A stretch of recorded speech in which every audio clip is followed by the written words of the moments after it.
Los invernaderos, por ejemplo, son uno de ellos.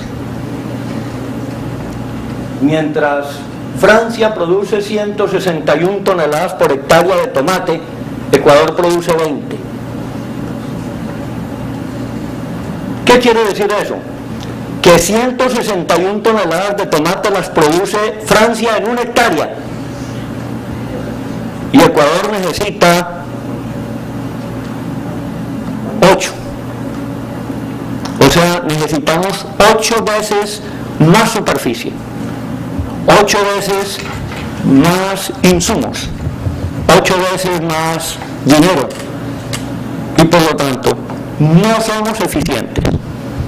Y no somos eficientes en términos económicos, porque sale el tomate muy caro. Y no somos eficientes en términos ecológicos, porque derrochamos mucha superficie. Destinamos una superficie que debiera estar destinada a otro propósito más sano. Y está vinculado también al aspecto social. ¿Por qué? Porque nuestras comunidades agrícolas son comunidades que padecen de mucha pobreza, aunque sean dueños de la tierra. ¿Por qué mucha pobreza? Porque producen ineficientemente, sacan sus cosechas, pero cuando las van a vender, los valores que les pagan por ellas no son suficientes para cubrir sus costos. ¿A qué le atribuyen ustedes ese problema? ¿A qué? La relación de mercado. ¿A qué? A ver, yo voy a regresar al inicio de Tepeagro. ¿Cómo nació Tepeagro? Con Jofre Orellana. Cuando conversábamos en la Universidad Agraria sobre ese problema y decíamos, ¿cómo es posible que haya escasez de alimentos y hay saturación de mercado? ¿Cómo puedes tú entender eso? Está totalmente en contra de las reglas del marketing y de la economía. ¿Sí? No ese es el problema. El problema es que ustedes no tienen los conocimientos para hacer bien la agricultura y por lo tanto terminan consiguiendo productos muy caros que cuando los van a llevar al mercado no tienen cómo tener utilidades o tienen utilidades muy pequeñas. Ese es el problema. El problema de la agricultura, lo hemos dicho desde hace 12 años que comenzó Tepeagro, no es un problema de precios, es un problema de costos derivados de la baja productividad. Lo vamos a demostrar ahora con datos concretos. El problema es de costos. Lamentablemente, en la política pública agrícola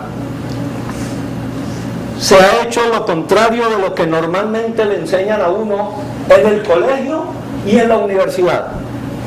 A mí, desde el colegio y desde la universidad, me enseñaron que todos los problemas se solucionan identificando las causas. ¿Sí? Pero no, el problema de la agricultura se ha intentado solucionar tratando de enfrentar los efectos. La causa es costos derivados de del bajo conocimiento y de la baja productividad. Pero en eso no estamos trabajando. El efecto es precios. Claro, el agricultor tiene un costo muy alto y como tiene un costo muy alto, necesita un precio más alto. Pero eso tiene un manejo muy complicado. Yo les voy a hacer el ejemplo del maíz.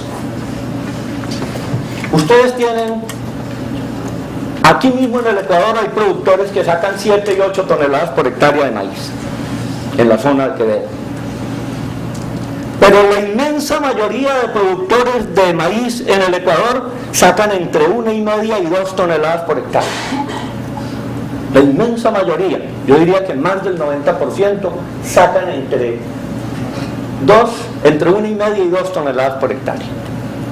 Obviamente ese productor que saca entre 1,5 y 2 toneladas por hectárea tiene un costo muy alto.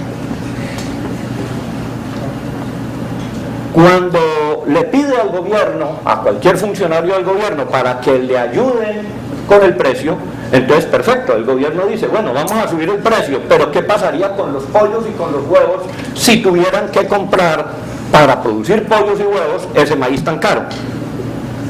Entonces terminaríamos comprando, no tendríamos con qué comprar pollos y huevos. Conclusión, tienen que abrir la frontera para importar de un país de donde haya una producción más eficiente un maíz barato para la producción avícola. Y el Ecuador importa el 57% del maíz que se consume aquí. El otro, los consumidores finales lo terminan pagando caro. Y eso incide en inflación.